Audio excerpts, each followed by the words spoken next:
আজ বানাবো ডিমের তেলানি। এবার রান্নাটা তোমরা দেখতে থাকো। কড়াইয়ে প্রথমে তেল দেব, তারপরে 5 ফোড়ন আর তেজপাতা দিয়ে দেবো। একটু নেড়ে নেব। একটু নেড়ে নেওয়ার পরে পেঁয়াজ দিয়ে দেবো।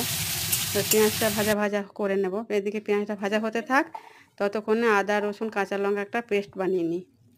পেস্টটা হয়ে গেছে। এবার এদিকে পেঁয়াজ ভাজাটাও হয়ে গেছে। পেঁয়াজ ভাজা হয়ে গেছে, এবার পেস্টটাও দিয়ে দিলাম।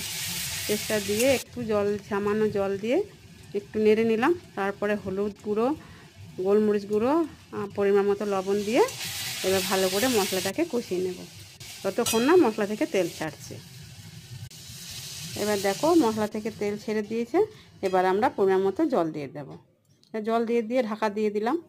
ঢাকা দিয়ে ভালো মতো ফুটে গেল। এবার আঁচটা সিমে করে দিলাম। এবার ডিমগুলো এক এক করে ভেঙে দিয়ে দিলাম। আঁচটা সিমেই থাকবে। এবার একটু পরে খুলে ডিমগুলোকে উল্টে দিতে হবে। উল্টে জমাট বেঁধে গেছে, এবার উল্টে দিলাম। এবার আমাদের ডিমের তেলানি রেডি। এরকম ভালো ভালো ভিডিও পেতে হলে চ্যানেলটি সাবস্ক্রাইব, শেয়ার, কমেন্ট আর লাইক করে দিও।